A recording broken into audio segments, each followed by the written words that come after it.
이 시간 우리에게 주신 하나님 말씀 사도행전 19장 1절에서 7절까지 말씀입니다. 사도행전 19장 1절부터 7절까지의 말씀 저 여러분이 한 절씩 교독하겠습니다. 아볼로가 고린도에 있을 때에 바울이 윗지방으로 다녀 에베소에 와서 어떤 제자들을 만나 이르되 너희가 믿을 때에 성령을 받았느냐? 이르되 아니라 우리는 성령이 계심도 듣지 못하였노라. 바울이 이르되 그러면 너희가 무슨 세례를 받았느냐? 대답하되 요한의 세례니라.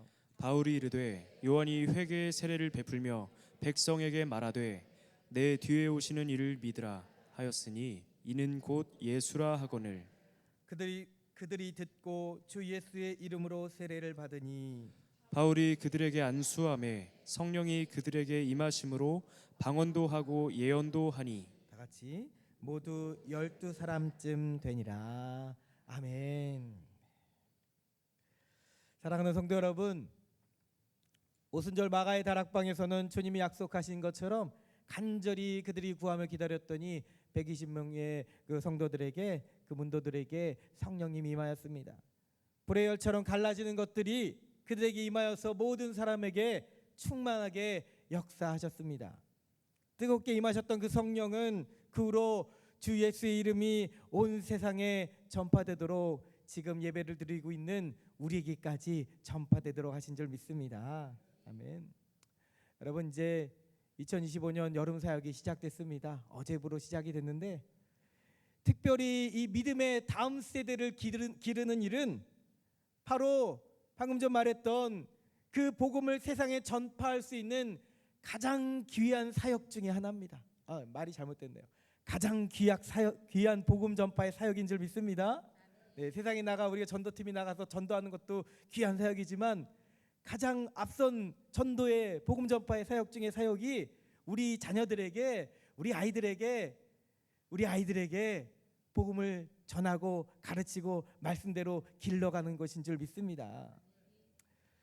아이들에게 이 특별히 신나고 재미있는 프로그램으로 이 여름 성교학교 또 여름 수련회를 보내어서 교회에 오는 것이 즐겁도록 만들어야 됩니다. 즐겁도록 해야 되죠. 교회 오는 것 신나고 재밌게 여기도록 해야 됩니다. 자, 그런데 우리는 자주 잊어버리는 것이 있습니다. 그보다 더 중요한 여름 사역의 의미가 본질이 있다라는 것을 우리는 결코 놓쳐서는 안 될 것입니다. 교회 오는 것이 즐겁고 재밌고 신나고 이것도 좋지만 여러분, 더 중요한 여름 사역의 의미가 있으니 그것은 이 무더위 가운데서도 더 뜨거운 성령을 저희 아이들이, 우리 제자들이 체험하도록, 경험하도록 해야 된다는 것입니다. 그러기 위해서는 교사들을 포함한 우리 부모 세대들이, 저 여러분이 먼저 다시금 성령으로 충만해져야 될 줄 믿습니다. 사랑하는 성도 여러분, 그래서 오늘 말씀 제목처럼 우리는 여전히 다시 한번 불이 필요한 줄 믿습니다. 믿음 생활하면서 성도가 왜 낙심합니까? 왜 습관적인 죄의 문제로 다시 또 넘어집니까? 왜 육신의 아픔과 환경의 문제로 인해서 지배를 당하고 어려워하십니까? 오늘 은혜를 받았어도 내일 월요일에 고단한 삶의 환경에 다시 들어가면 왜 다시 그 마음이 차갑게 식어버립니까? 왜 주일에 우리 담임 목사님께서 곱씹어 말씀을 전하셨는데도 불구하고 그 말씀이 다시 월요일만 되면 생각이 나지 않는 것입니까? 그것은 바로 우리가 여전히 성령님의 인도를 받지 못해서기 때문입니다. 성령은 인격적인 우리 하나님의 영이신 줄 믿습니다. 성령은 내 안에 내주하여 주셔서 나의 영혼과 나의 육신과 나의 삶에 구체적으로 역사하시는 분이신 줄 믿습니다. 특별히 오늘은 그분의 여러 성격 중에 불같은 성령님의 성격을, 그 특징을 전하고자 합니다. 물론 성령님이 이미지는 바람 같기도 하고, 주님이 경험하셨던 것처럼 비둘기 같기도 한 그런 섬세하신 부분이 있으신 성령님이십니다. 그런데 지금 우리에게 낙심하고 지쳐있는 우리들에게, 특별히 우리 자녀들에게 복음을 전해야 되는 이 시기에 우리에게 필요한 성령은 바로 불의 성령인 줄 믿습니다. 여러분, 우리는 이 불이 필요합니다. 젊으셨을 때 다 한 번씩 기도원 가서 경험하셨잖아요. 부흥 집회 때 경험하셨잖아요. 그런데 한 번 경험하고 끝입니까? 아닙니다. 주님 앞에 돌아가는 그 날까지 우리는 매일 성령 충만을 구해야 될 줄 믿습니다. 이제는 내 안에 더러운 죄의 쓴 뿌리를 완전히 태워버리며 환경의 문제, 육신의 질병도 완전히 태워서 버려버릴 그 뜨거운 성령의 불이 과거나 지금이나 앞으로나 언제든 필요합니다. 우리는 불의 성령을 받고 성령으로 충만해야 될 줄 믿습니다. 이 본문의 에베소 교회도 브리스길라와 아굴라 부부를 통해서 이미 복음을 전달받았습니다. 또 아볼로를 통해서, 그 말씀 잘한다는 아볼로를 통해서 말씀 가르침을 받았으나, 그러나 아직 이들에게는 안고 없는 찐빵을 아시죠? 안고가 없었습니다. 아직 이들에게는 성령님에 대한 믿음이 없었다라는 겁니다. 오늘 사도 바울의 질문이죠. 말씀 띄워주세요. 너희가 믿을 때에 성령을 받았느냐? 직접적으로 물어봅니다. 그 질문에 성령이 계시다는 것을 듣지도 못했습니다 라고 말하는 거죠. 이들이 얼마나 영적으로 무지했는지를 알 수 있습니다. 여러분들은 그래도 많이 들어보셔서 아시잖아요. 듣기만 해서 아시잖아요.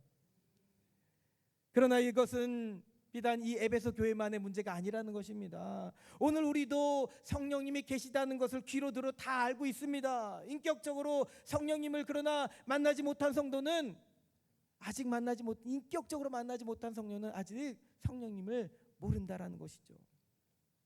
성령님에 대해서 많이 들어는 봤습니다. 그러나 그것을 단지 어떤 신비한 능력이나 감동을 주는 마음에 어떤 감동을 주는 정도로만 인식하는 분들이 계십니다.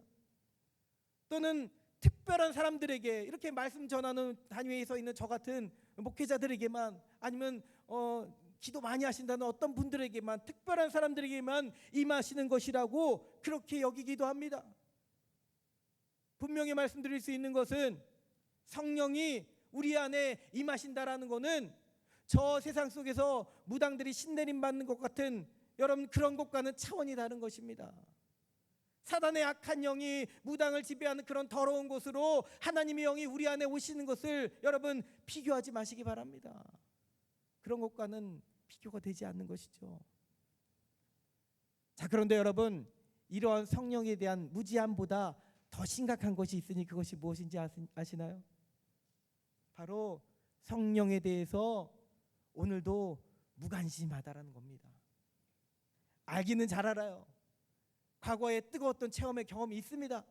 그런데 오늘의 삶을 복잡하고 어지러운 삶을 살다 보면 성령님이 내 안에 계셨는지 안 계셨는지, 내게 뜨거운 체험을 역사하셨는지 어쨌는지 다 잊어버리시고는 무관심하게 삶을 살아가는 그런 우리 모습들도 나타난다는 것입니다. 많은 성도들은 주일에 교회에 나와서 도덕적인 교훈이 되는 말씀을 듣고 세상에 나가 도덕적으로 착하게 살아가려고 합니다. 그러나 여러분, 주님이 우리에게 말씀하신 그리스도인의 삶, 하나님 백성으로서의 삶은 이웃을 사랑하는 도덕적인 삶이 전부가 아니라는 것을 깨닫기 바랍니다. 그 무엇보다 중요한 그리스도인으로서의 삶은 성령 하나님이 인도하시는 삶이 되어야 될 줄 믿습니다. 그것이야말로 비로소 하나님의 뜻대로 살아가는 것이죠.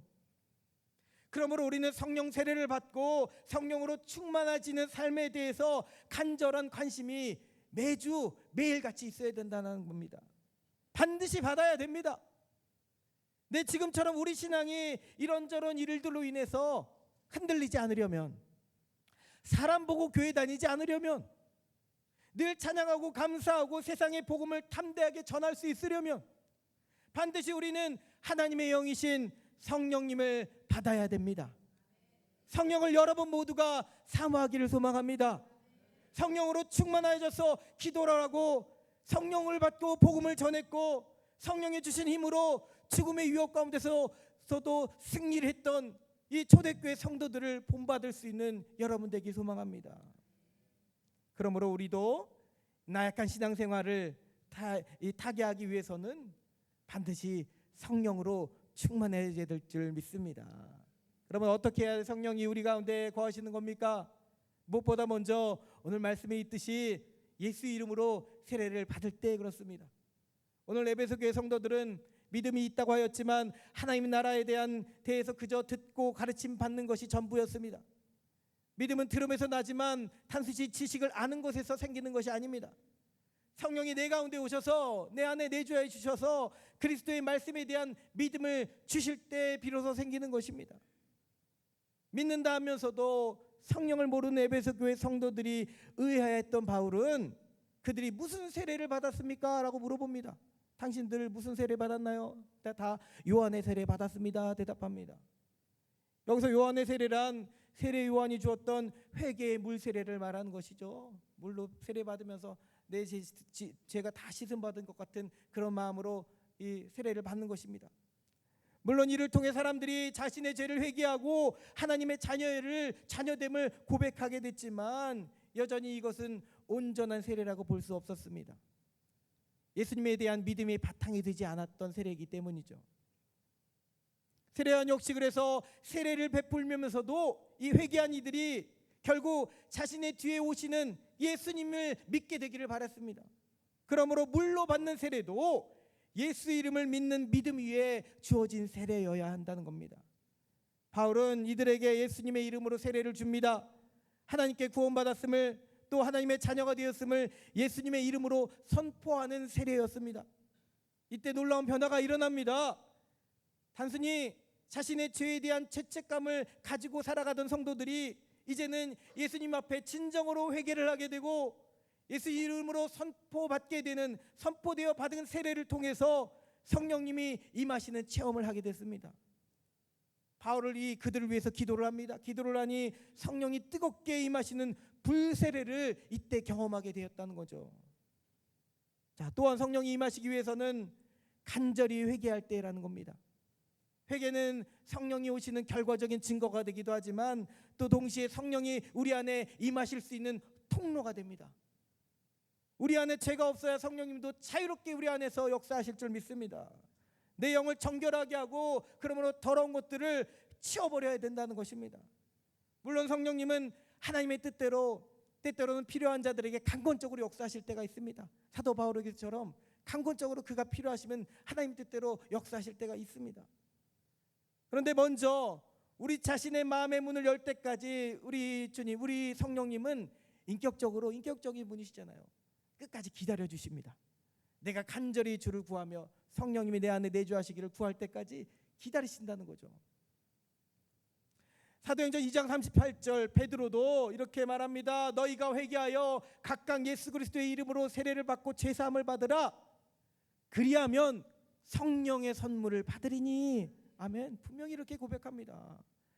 마음으로 그러므로 죄를 솔직하게 털어놓고 회개하는 것이 성령님이 내 안에 오늘 역사하시는 길이 되심을 믿으시기 바랍니다. 또한 여러분, 성령님이 임하시기 위해서는 주님이 우리에게 주신 이 말씀을 간절히 사모할 때입니다. 기도만 많이 한다고 해서 성령이 임하시는 것이 아닙니다. 말씀을 붙들고 말씀에 대한 믿음과 사모함이 있을 때에, 그렇게 구할 때에 성령님이 우리 안에 역사하십니다. 부활하신 주님을 만났던 엠마오의 두 제자 이야기를 아시죠? 그들이 주님을 모시고 목적지에 도착해서도 주님의 말씀을 듣고자 간청합니다. 말씀에 대한 이 사모함으로 주님께 청했을 때 주님은 그들에게 성경을 풀어주십니다. 그때 마음이 뜨거워지는 경험을 하게 됩니다.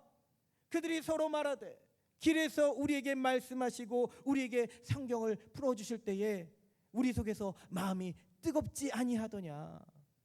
말씀이 우리 안에 역사되면 뜨거워지는 역사, 성령님의 역사가 임하신다는 것입니다. 또한 고넬료의 가정에서도 마찬가지입니다.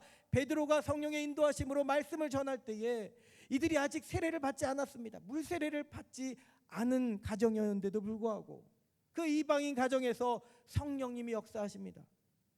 이 말씀을 통해 역사하시는 성령은 반드시 물 세례를 받아야 된다라는 교리적 과정을 건너뜁니다. 그렇게 자유롭게 역사하십니다. 왜냐하면 성령님은 율법에 얽매이시는 분이 아니시기 때문입니다. 마지막으로 무엇보다 성령이 임하시기 위해서는 우리가 결정적으로 간절히 구할 때입니다. 여러분들이 간절히 구해야 된다는 것이죠.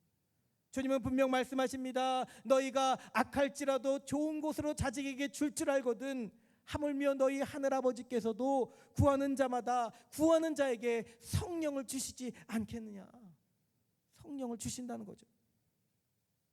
자, 그런데 여러분, 오늘 말씀의 제목이 무엇입니까? 특별히 불입니다. 불이 필요하다고 했습니다. 따라해 봅니다. 우리도, 옆에 계신 분에게 당신도, 죄송합니다.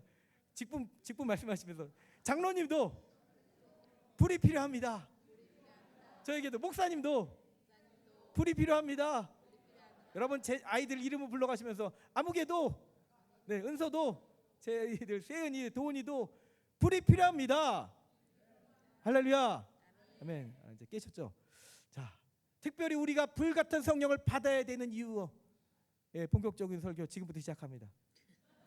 앞에 4개는 서론이었습니다. 첫 번째, 불은 따라합니다. 우리의 문제를 태우기 때문입니다. 신명기 4장 24절 말씀에 내 하나님 여호와는 소멸하는 불이시오 말씀하셨습니다. 죄악을 심판하시고 정결케 하시는 하나님의 그 영은 불처럼 임하여서 우리 안에 죄악을 제거하십니다. 우리 안에 내 스스로의 노력으로는 도저히 완전히 제거하지 못하는 그 쓴뿌리들을 성령님을 의지할 때 성령 하나님께서 오셔서 내주하여 주셔서 나는 못하는 것들을 태워서 버려주신다는 겁니다. 여러분, 술 때문에 고통받던 어떤 성도가 있었습니다. 술을 끊고 싶어도 이미 중독이 되어버려서, 알코올 중독이 되어서 교회를 열심히 다니면서도, 주일 성수 열심히 하면서도 남들 몰래 가족도 몰래 술을 마시는 거죠. 제 얘기 아닙니다. 네. 이 마음은 원이로 돼 육신이 약하도다라고 주님 말씀하신 것처럼 술을 끊고 싶어도 마음대로 좀처럼 되지 않았던 것입니다. 그런 분에게 어떤 부흥 집회 때 성령님이 강권적으로 역사하십니다.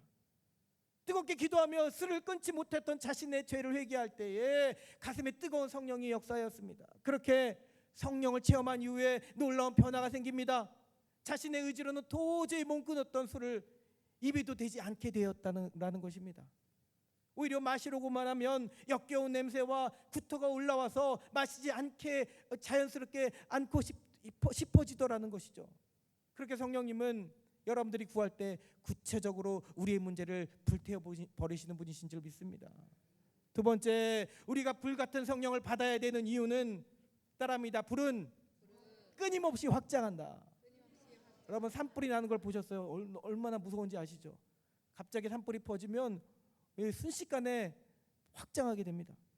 불 붙은 자리에 기름이 붙으면 불이 확 번지는 것처럼, 또 작은 불이 온 산을 다 태워버리는 것처럼 성령의 불이 한 명의 성도의 심령에 부어져서 뜨겁게 타오르면, 여기 여러분들 가운데 단 한 명이라도 그렇게 뜨겁게 타오르면 그의 삶만 변화시키는 것이 아니라 온 가정과 온 교회 성도들의 삶 가운데 역사하시게 될 줄 믿습니다. 작은 불꽃 하나가라는 찬양이 있죠. 오래된 찬양이잖아요. 작은 불꽃 하나가 큰 불을 일으키어 곧 주위 사람들 그 불에 몸 녹이듯이 주님의 사랑이 같이 한 번 경험하면 주의 사랑 모두에게 전하고 싶으리. 여러분, 그 찬양의 가사는 정답입니다. 성령의 불이 내 안에 이미 먼저 역사하면 주위 사람들, 믿음의 동역자들에게, 나의 남편과 아내에게, 우리 자녀들에게 그렇게 전파됩니다. 믿음의 동역자들에게 피해를 주지 않습니다. 말로 상처를 주지 않게 됩니다. 믿음 생활 열심히 하면서도 나도 모르게 상처를 줄 때가 있는데 성령님의 인도함을 받는 사람들은 상처를 주지 않습니다. 말로 상처 주지 않습니다. 오히려 뜨거워진 주님의 사랑으로 더 많은 이들에게 그의 사랑을, 주님의 사랑을 전파하게 될 줄 믿습니다. 세 번째, 우리가 불같은 성령을 받아야 되는 이유, 따라합니다. 그것이 주님이 주시는 세례입니다. 누가복음 3장 16절에서 세리요한은 이렇게 주님께 고백합니다. 주님에 대해서 고백합니다. 나는 물론 너희에게 세례를 베풀거니와 나보다 능력이 많으신 이가 오시나니 나는 그의 신발끈 풀기도 감당하지 못하겠노라. 그는 성령과 불로 너희에게 세례를 베푸실 것이요. 아멘. 우리 주님은 단 한 번도 제자들에게 물 세례를 주신 적이 없습니다. 그렇죠? 신기하게도 세례요한은 그렇게 세례를 베풀었는데 우리 예수님은 제자들에게 물로 세례 주지 않으시고 성령으로 세례 주신 줄 믿습니다. 세례요한이 했던 말이 무엇인가요? 주님이 주신 세례는 성령 세례라는 것입니다. 예수님 만나고 예수님을 구주로 믿는 자에게 성령의 세례가 내려집니다. 예수님을 주님으로 고백할 수 있게 되고 더욱 주님을 사랑하게 되고 주님 앞에 내 모든 죄악을 자연스럽게 회개하게 되고 주님처럼 고난의 십자가를 지고도 기쁨과 감사로 순종함으로 삶을 살아가게 됩니다. 자, 네 번째, 불같은 성령을 받아야 되는 이유, 따라합니다. 불이 우리를 단련하기 때문입니다. 성령 받았다고 해서 다 완전히 예수님처럼 되는 것이 아닙니다. 그 신앙 좋은 사도 바울도 자신이 죄인 중에 괴수라고 고백했습니다. 그러나 성령님은 나의 죄의 문제를 자각하게 하시고 회개케 하시고 다시 예수님의 마음으로 살아가게 하십니다. 주님의 말씀이 생각나게 하십니다. 우리를 고아와 같이 두지 않으시고 성령님과 함께 우리 안에 거하시는 주님께서 다시 우리를 주님처럼 살아갈 수 있도록 인도하여 주십니다. 부르신 성령이 우리의 믿음을 용광록 속에 단련된 금처럼 재련하여 주실 줄 믿습니다. 자, 이제 마지막입니다. 불같은 성령을 받아야 하는 이유, 다섯 번째, 따라합니다. 하나님의 영의 능력이 뜨겁게 우리에게 역사하기 때문입니다. 성령 세례를 한번 받고 나서 끝이 나는 것이 아니죠. 우리는 성령을 체험하고 뜨거운 감동의 예배를 드리고 인격적인 예수님을 만나서 그분을 확신할 수 있게 되고 방언도 하고 때로 예언도 하게 되었지만 그래서 날마다 기쁨이 가득한 줄로만 알았습니다. 그런데 시간이 지나면서 다시 영적으로 침체되어지는 내 모습을 보게 됩니다. 왜 그렇습니까? 성령 받았다고 하는데 왜 다시 넘어지고 침체하고 왜 시험 들고 하나요? 성령 세례는 한 번이지만 성령 충만은 오늘도 매주 매일같이 지속되어야 되기 때문입니다. 불같은 성령을 매주 매일 구하며 살아가야 되는 이유가 바로 그것입니다. 주님 앞에 가는 그날까지 성령 충만한 자에게 하나님께서는 교회와 이 복음 전파의 유익이 되도록 각 사람에게 하나님의 뜻대로 주시는 은사들이 있습니다. 선물을 주시죠. 여러분, 은사가 있어야지만 성령 받은 것이고 없으면 못 받은 것이고 아닌 것이 아닙니다. 그러나 은사와 같은 성령의 능력이 우리 가운데 주어지면 우리는 지금처럼 미지근하고 애매한 신앙이 아니라 뜨겁고 불타는 믿음으로 신앙생활을 할 수 있는 능력이 주어지게 될 줄 믿습니다. 오늘 말씀에서도 에베소 교회 성도들에게 성령이 임하여서 그들이 방언도 하고 예언도 하며 성령의 능력을 체험했습니다. 여러분, 이와 같은 성령의 뜨거운 불의 역사가 우리 탑동교회 모든 성도들에게도 여러분 가정에게도 우리들의 자녀들에게도 임하게 되기를 주님의 이름으로 축복합니다. 여러분, 저는 지금 이제 방언 기도를 하지만 저는 방언 기도를 어렸을 때 받은 것이 아닙니다. 성령이 이미 성령 뜨거운 체험을 하고 나서 그러면서도 방언을 받고 싶었어요. 저는 특별히. 방언 받아야지만 구원 받은 건 아니잖아요. 알아요. 목사님께서 그렇게 어렸을 때 말씀 전하실 때 마음으로 위로를 받았는데 고등학교 수련회 자리였어요. 중고등학교 수련회 자리였는데 연합 수련회였는데 각 교회 고등부 회장들 나오라는 거예요. 앞에서 기도해 준다고. 회장들만 다 나오라 그랬어요. 저도 나갔어요. 그때 당시에 회장이었어요. 나갔는데 목사님 막 기도해 주시는데 딴 애들은 다 막 방언하고 어떤 애들은 입신하고 그러는데 저에게만 아무런 변화가 일어나지 않았던 거예요. 저는 예수님 사랑했거든요. 지금이나 그때도 사랑했어요. 근데 저에게만 아무리 일이 일어나지 않으니까 뒤에서 저를 위해 기도해 주시던 선생님이 와, 쟤도 쓰러지게 해주세요 막 기도했다는 것이죠. 은서도 쓰러지게 해주세요. 저만 안 쓰러졌거든요. 하나님의 뜻이었겠죠. 뜻이죠.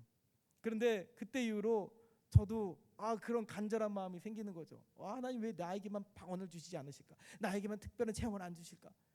그것만이 그게 다는 아니라는 건 알아요. 근데 인격적으로 예수님이 내 마음을 만져주시고 성령님이 내 안에서 뜨겁게 역사하시는 그 성령의 충만의 역사를 간절히 고파했습니다. 그 시절이 고등학교 시절 지나가고, 대학교 시절 지나가고, 심지어 군대 시절 지나가고, 군대 전역하고 나서 24살 교사로 다시 돌아와서 20살 때부터 했던 교사로 다시 돌아와서 아이들과 함께 제자들과 이제 초등학교 1, 2학년 이런 애들하고 연합 성경학교를 갔는데, 그때 아이들하고 같이 예배를 드리는데, 내가 아이들을 위해서 교사, 여러분 대부분 경험하시잖아요. 교사 첫 경험은 그냥 친구 따라서 청년 때 성경학교 때 우리 애들 보조교사 하자, 그렇게 해서 등 떠밀려서 시작을 하게 된 거였는데, 아이들을 위해서 진정 사랑하면서 그 아이들을 위해서 진짜 그 생명을 위해서 기도해 본 적은 없었던 것 같은 거죠. 그런데 연합수련회장에서 성경학교장에서 앞에서 부흥 강사 이 목사님이 말씀을 전하시는데, 저 뒤에서 어떤 분이 악한 영이 씌우셨어요. 악한 영이 씌워지더니 갑자기 말씀 전하시는데, 애들한테 말씀 전하는데 어린 애들인데 갑자기 일어나서는 말씀 전하지 말라고 막 목사님 삿대질하면서 그러는 거예요. 결국에는 쓰러지셨어요. 그분이 쓰러지고 나서 목사님이 우리 같이 합심해서 기도하자고, 악한 영이 우리를 은혜 받지 못하도록 하니까 함께 합심해서 예수님 이름 붙들고 기도하자고 막 뜨겁게 기도하는데, 그때서야 경각심이 딱 드는 거죠. 이 악한 세상에 이 아이들을 위해서 나는 정말 예수님처럼 사랑했는가? 이 악한 영이 언제든 틈타와서 저의 영혼을 저렇게 성령 뜨겁게 기도하셨던 선생님이셨는데, 그 선생님에게도 그렇게 역사하는데 우리 아이들을 이렇게 그냥 둬서는 되겠는가? 그때 경각심이 일어나서 아이들을 위해서 막 기도하게 됩니다. 눈물로 막 기도하게 되는데, 그때서야 비로소 제 입에 하나님께서 역사하셨습니다. 그때부터 아이들을 위해서 방언으로 막 기도하게 되는데, 뜨거워지는 것이 이런 것이구나. 물론 그 전에도 은혜의 체험은 있었지만, 여러분 우리 아이들을 위해서 특별히 기도할 수 있는 이 여름 사역 기간이 되기를 소망합니다. 성령 충만을 구하시기 바랍니다. 왜요? 내 가족, 우리 성도들, 이 교회를 위해 여러분들이 기도해야 되기 때문입니다. 그냥 기도가 아니라 능력으로, 이 마지막 때에 능력으로 기도하기 위해서는 성령의 능력을 받아야 됩니다. 성령 충만해야 될 줄 믿습니다. 여러분 말씀을 정리해 보겠습니다. 특별히 불같이 내 안에 임하는 성령을 받으시기 바랍니다. 그리고 더욱 지속적으로 성령 충만을 구하기 바랍니다. 특별히 불같은 성령, 하나님의 영이 뜨거운 불이 내 심령 가운데 임하여져서 내 약한 마음을 강한 마음으로 변화시키시고, 아멘 하시기 바랍니다. 변화시키시고 마음의 질병, 육신의 질병, 환경의 문제, 내 안에 쓴뿌리가 된 죄의 문제까지 모두 태워버리시기를 구할 수 있기 바랍니다. 또한 그 불이 옆으로 확장되어서 여러분 한 사람에게 임한 성령이 우리 탑동교회 모든 사람들에게, 모든 성도에게, 또 영적으로 침체되어 있는 이 나라에 뜨거운 불길로 확장될 수 있기를 여러분 구할 수 있기 바랍니다. 예수님이 직접 주시는 불과 성령의 세례가 우리의 믿음 생활을 완전히 뒤바꿔 놓으실 줄 믿습니다. 그렇게 여러분 모두가 불의 성령을 받고 각 사람에게 임하는 성령의 은사의 그 열매들을 통해 오늘 능력 있는 그리스도인들로, 성령 충만하여 세상을 변화시키는 그리스도인들로 그렇게 살게 되기를 주님의 이름으로 축복합니다. 아멘. 우리 시간 함께 찬양하고 기도하도록 하겠습니다.